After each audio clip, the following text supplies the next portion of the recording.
Ice cream का गीत और अंकल ले की पत्नी को उसके अपने साथियों ने धोखा दिया था। एक बर्फीली तलवार उसकी छाती में आर पार हो गई और वह निढाल होकर जमीन पर गिर पड़ी।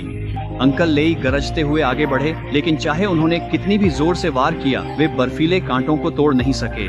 आइसक्रीम पास ही खड़ी थी, ठंडी निगाहों से देख रही थी, जबकि लेई शोक में जड़ हो गए थे। उनके एक साथी ने पीछे से वार किया, उन्हें बेहोश कर दिया, फिर उन्हें बर्फीली तेज बहती नदी में धक्का दे दिया। सिर्फ किस्मत के सहारे नदी लेई को बहाकर नीचे ले गई, जहां यात्रियों के एक समूह ने उसे बचा लिया।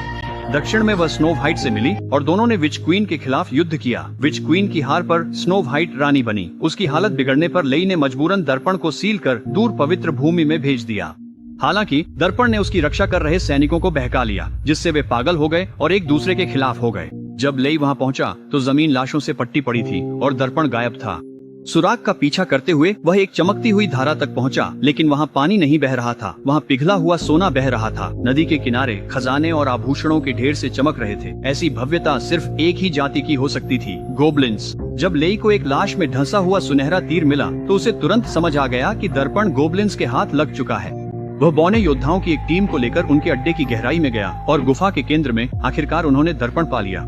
लेकिन तब तक सतह काले धुंध से ढक चुकी थी। उसकी काली शक्ति पहले से कहीं अधिक प्रबल हो गई थी। यहाँ तक कि गोबलिन्स भी उसके श्राप से पागल हो गए थे और एक दूसरे को मारते मारते कोई भी जीवित नहीं बचा था। जैसे ही उन्हें लगा कि खतरा टल गया है, ऊपर से सोने की परत चढ़ा एक विशाल जीव नीचे आ गिरा।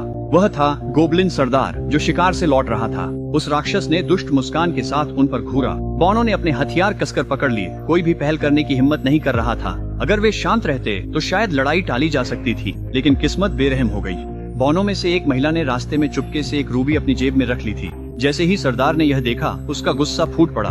एक कान फाड़ू गर्जना के साथ उसने अपनी जनजाति को हमला करने का आदेश दिया। गुफा में अफरा तफरी मच गई। संघर्ष के बीच बौनों ने शीशा उठाने का मौका पकड़ लिया।